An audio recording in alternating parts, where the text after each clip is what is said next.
اس یہاں سے کبھی ہم نے کنارہ نہ کیا، اور تو نے بھی تو دل آزردہ ہمارا نہ کیا۔ ہم نے تو جہنم کی بہت کی تدبیر، پر مولا تیری رحمت نے گوارا نہ کیا۔ عدل کریں تے تھر تھر کمبن، اچیاں شانہ والے، تجھے تو فضل کریں تے بخشے جامن، میرے جے منہ کالے۔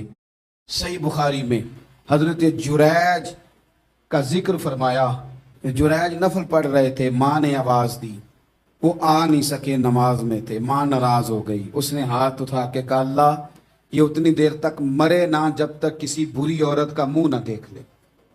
کسی اور کی دعا کے لیے سند نہیں ہے کہ وہ تیرے حق میں ضرور قبول ہوگی، لیکن ماں باپ کی دعا کے لیے میرے نبی پاک نے سند بیان کی ہے۔ سید عالم صلی اللہ علیہ وسلم فرماتے ہیں جب بھی ماں باپ اولاد کے لیے ہاتھ اٹھاتے ہیں رب ضرور قبولیت کا شرف عطا کرتا ہے۔ تو جہاں سند موجود ہے نا، کچھ افتتاح ابا جی سے بھی کرا لینے چاہیے، کچھ کام شروع کرنے سے پہلے صرف اماں سے ہی دعا کرا لینی چاہیے، یہ والا افتتاح بھی بڑے کام کا ہے کیونکہ یہاں سند بیان کر دیا میرے نبی کریم۔ تو جناب جریج کی ماں ناراض ہو گئی، کہنے لگی اللہ اس نے میری بات نہیں سنی۔ اب تھے تو وہ نیک، لیکن رب کریم کی حکمت کا تقاضا ہے، ماں کی دعا کو بھی قبول کرنا تھا، اللہ نے آزمائش میں مبتلا کر دیا۔ والدہ تو چلی گئی، وہ ایک خیمے میں، ایک کٹیا میں، ایک جھونپڑی میں عبادت کرتے تھے، اللہ کو یاد کرتے تھے، رب رب کرتے تھے، اور لوگ ان کی بڑی تعریف بھی کرتے تھے، لوگ ان کے ارادت مند بھی تھے، عقیدت مند بھی تھے، اہل محبت بھی تھے۔ ایک عورت آ گئی، بس وہ اللہ کی حکمت پوری ہونی تھی، اس نے آ کے پہلے تو انہیں اپنی طرف مائل کرنا چاہا، جب نہ مائل ہوئے تو الزام لگا دیا۔ یہ ہمارے دور کا تقاضا ہے، لوگ پہلے آپ کو اپنے حق میں قائل کرتے ہیں، اپنی فرما برداری میں لانا چاہتے ہیں، اگر آپ نہیں آتے تو پھر وہ آپ کو مجرم قرار دے دیتے ہیں، یا میرے ساتھ چل ورنہ پھر میں تیرے خلاف پراپوگنڈا کروں گا۔ دو ہی باتیں، پہلے اس نے قائل کیا، جب جناب جنید قائل نہ ہوئے تو اس نے قریب ایک چرواہا تھا، اس چرواہے کے ساتھ جا کے منہ کالا کیا، مقررہ وقت پہ بچہ پیدا ہو گیا۔ لوگوں نے کہا کس کا ہے؟ کہنے لگی اس خانقاہ میں، اس حجرے میں عبادت کرنے والے کا ہے۔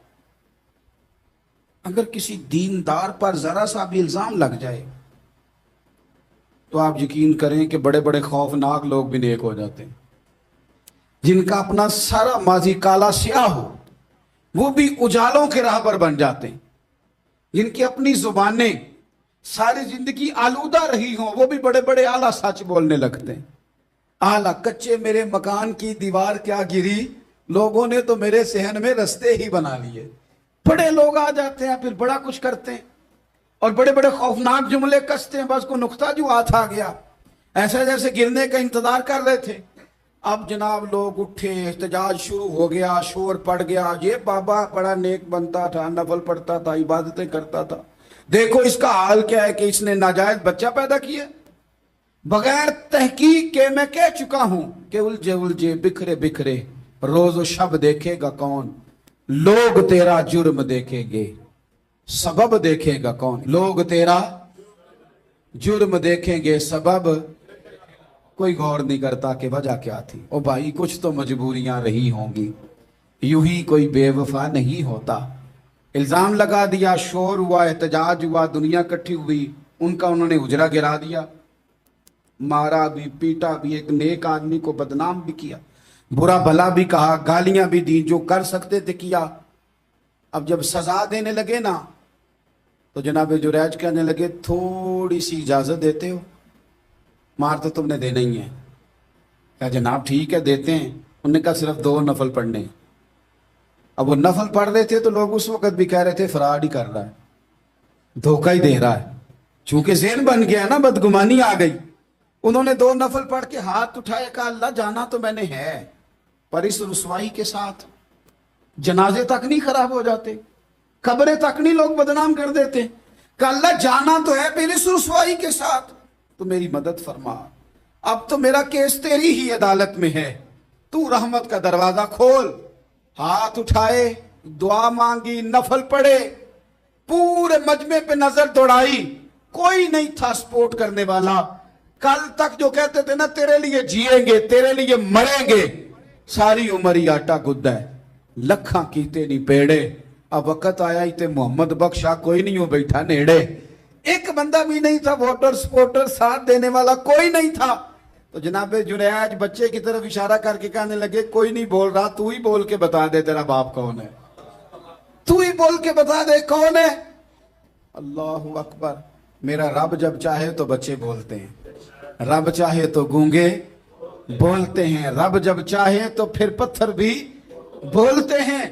جب کہا نا تو ہی بتا تو بچہ بولا اور بول کے کہنے لگا میرا باپ جریج نہیں، میرا تو وہ ہے جو بکریاں چرانے والا ہے، وہ میرا باپ. جب رب کریم نے توفیق دی تو بچہ بول پڑا. جب رب بندوبست کرتا ہے کسی کی عزت کی حفاظت کا تو پھر کوئی اسے رسوا کر سکتا. یاد رکھنا جب رب محافظ ہو تو پھر لوگوں کا پراپوگنڈا وہاں کچھ کر سکتا. لوگ کئی دفعہ بڑا گہرا جال بنتے ہیں، سازش کا رنگ بڑا گہرا ہوتا ہے، عام سادے آدمی اس کو سمجھ نہیں پاتے، اس پراپوگنڈے کا حصہ ہو جاتے ہیں، انہیں پتہ ہی نہیں چلتا یہ بات دراصل کیا کی جا رہی ہے. یہ کتنی گہری حسد کی آگ ہے جس کو لوگ بغض کے ساتھ ہوا دے رہے ہیں، اپنی عداوت کے ساتھ اس کو زیادہ جلا رہے ہیں. حضرت سیدنا عائشہ صدیقہ رضی اللہ تعالیٰ عنہ بیان کرتی ہیں، اور لطف کی بات یہ بھی بخاری میں موجود ہے. میں نے جناب جنید کا قصہ عرض کیا تو بخاری سے، یہ عرض کر رہا ہوں تو بخاری سے. یہ واقعہ میں حضور کی امت کے کسی ولی کا بیان کرتا تو لوگوں نے کہنا تھا ہماری سمجھ میں نہیں آتا. بعض لوگوں کا خیال ہے کہ داتا صاحب کی کرامت بھی نبی پاک کی بیان کریں. او خدا کے بندوں کو خیال کرو، داتا صاحب تو کئی سو سال بعد آئے ہیں، وہاں اگر کوئی کرامت ہوگی تو حضور بیان کریں گے. اگر نبی کریم نے پچھلے بنی اسرائیل کے ولیوں کی کرامتیں بیان کر کے تمہیں بتائی ہیں تو اس کا معنی یہ ہے کہ اگر وہاں اللہ یہ شان عطا کر سکتا ہے تو تم تو امتوں کی سردار امت ہو، ان پر تو نیرا فضل ہے، تم پر تو رب کا فضل کبیر ہے. تو بس لوگ سمجھنے کو تیار نہیں، پچھلوں کی مان لیتے ہیں. جناب آصف بن برخیہ کی کرامت جو سورہ نمل میں آئی وہ تو مانیں گے، پر غوث پاک کی کرامت یہ پتہ نہیں عجیب فلسفہ ہے، اور کس طرح کا فلسفہ ہے یہ سمجھ سے بالاتر ہے کہ بنی اسرائیل کا کوئی ولی ہو تو اس کی کرامت ہو سکتی ہے اور نبی پاک کی امت کا ہو تو اس کی ہو ہی نہیں سکتی. کیا معنی ہے اس بات کا؟ لوگ ہیں کہ داد و تحسین دے رہے ہیں، واہ واہ کر رہے ہیں. اللہ تعالیٰ سمجھنے کی توفیق عطا فرمائے. حضرت عائشہ صدیقہ رضی اللہ تعالیٰ عنہ فرماتی ہیں ایک عورت تھی اور اسے نبی پاک صلی اللہ تعالیٰ علیہ وسلم نے وہ کلمہ پڑھ کے مسلمان ہوئی، مدینہ طیبہ آ گئی تو حضور نے مسجد نبوی شریف میں اس کے لیے مکان، ایک سادہ سا کمرہ ساتھ مسجد کے بنوا دیا، وہیں رہنے لگی. اکثر وہ سیدہ طیبہ کے پاس آتی تو حضرت عائشہ صدیقہ رضی اللہ تعالیٰ عنہ فرماتی ہیں وہ بڑی باتیں سناتی اور آخر میں کہتی وہ ہار والا دن بھی بڑا عجیب دن تھا اور میرے رب کی قدرتوں کا دن تھا، وہ بھی بڑا عجیب دن تھا. سیدہ عائشہ صدیقہ رضی اللہ تعالیٰ عنہ ایک دن فرمانے لگی کہ تو ہار والے دن کا بڑا ذکر کرتی ہے، وہ کیا دن تھا؟ تو خاتون کہنے لگی اماں جی وہ دن تھا جب میرے رب پر بھروسہ اور مضبوط ہو گیا، جس دن میرا اپنے رب پر توکل اور بڑھا، میرے ایمان میں یقین میں اور پختگی آئی. کہنے لگی میں ایک گھر کی کنیز تھی، نوکرانی تھی، اس گھر میں ایک بچی تھی جس کے پاس سونے چاندی ہیرے جواہرات کا ہار تھا. اس زمانے میں نا چمڑے کے اوپر لوگ ہیرے جواہرات لگاتے تھے، کئی دفعہ سرخ رنگ کے چمڑے پہ لگائے جاتے تھے. وہ بچی پہنتی تھی تو کہتی ہوں بچی کے اس نے اتار کے رکھا یا اس سے گرا وہ ہار تو چیل اسے اٹھا کے لے گئی گوشت سمجھ کے اور میرے سامنے اٹھا کے لے گئی. گھر والوں نے مجھ سے پوچھا، یہ بخاری میں موجود ہے، گھر والوں نے پوچھا مجھ سے کہ وہ ہار کہاں ہے تو میں نے کہا چیل اٹھا کے لے گئی. گھر میں کچھ چوری ہو جائے تو سب سے پہلا الزام کس پہ لگتا ہے؟ ملازمین پہ. کہتے انہوں نے مجھے بڑا مارا، بڑی تکلیف تھی، حتیٰ کہ میری شرمگاہ تک کی تلاشی، میری عزت اتنی خراب کی میں بتا نہیں سکتی. میں نے اپنی زندگی میں ایک واقعہ دیکھا، ایک امیر گھر میں چوری ہو گئی، ملازم کو اتنا مارا کہ وہ چارپائی پہ پڑ گیا. پولیس والوں سے اتنی مار پڑوائی گئی کہ وہ بیچارہ چارپائی پہ پڑ گیا اور پھر وہ اتنا بیمار ہوا اور کچھ دنوں کے بعد پتہ چل گیا کہ چور تو اپنا بیٹا ہے ان کا. پھر اس کا انتقال ہو گیا. اب وہ سیٹھ صاحب اور گھر والے آ کے نا مرنے والے کے کان میں معافیاں مانگ رہے ہیں، کان میں.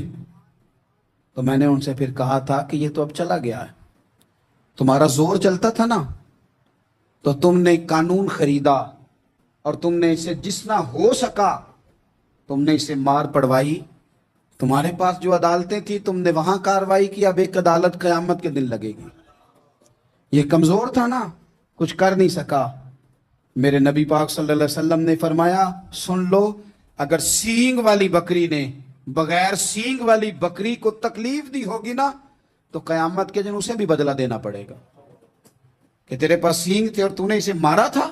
وہ خاتون عرض کرتی ہے سیدہ عائشہ کی خدمت میں کہ مجھے بڑا مارا، مجھے تکلیف دی، میں کہہ رہی تھی کہ میرے سامنے چیل لے گئی ہے پر وہ نہیں مان رہے تھے، اماں جی انہوں نے مجھے بڑا مارا۔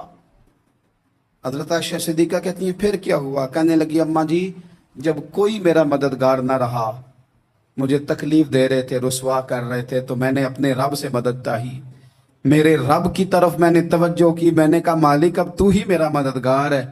کہتی ہے وہ مجھے مار رہے تھے تو وہ چیل جو ہار لے گئی تھی وہی لے کے واپس آ گئی، اور ہمارے سروں کے قریب لا کے اس نے جب اس ہار کو پھینکا وہ مجھے چھوڑ کے سائیڈ پہ ہوئے، وہ میری بے گناہی جان گئے، لیکن آپ کو بتاؤں اس دن سے میرا اپنے رب پر یقین اور بڑھ گیا۔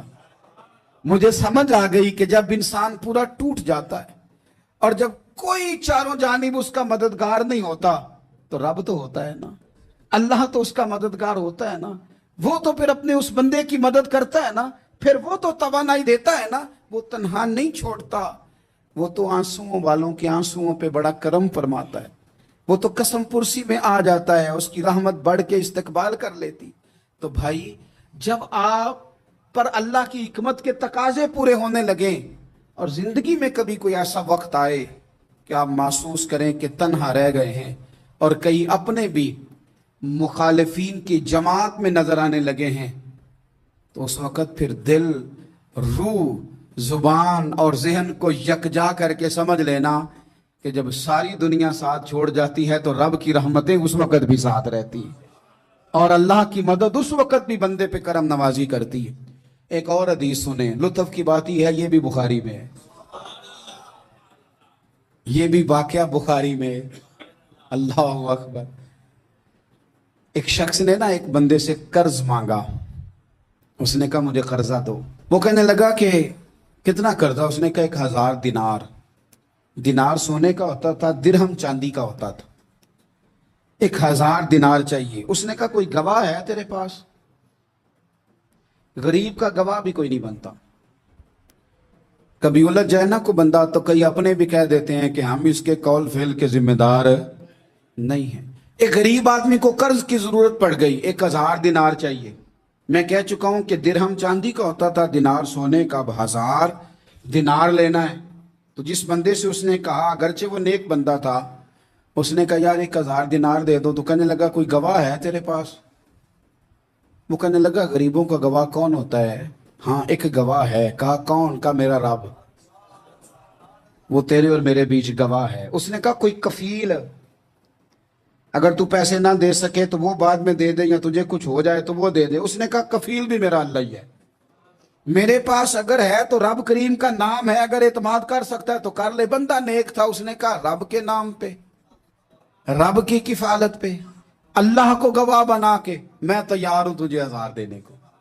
اس نے 1000 دینار دے دیا، وقت واپسی کا طے ہو گیا، وہ چلا گیا پیسے لے کے۔ اس نے پوری محنت کی کہ میں نے وقت پہ پیسے لوٹانے، پوری محنت بھی کر لی، اللہ نے مدد بھی کر دی، پیسے بھی اس تاریخ کو اسے مل گئے۔ بعض لوگوں کا تو لوٹانے کا دل ہی نہیں نہ ہوتا۔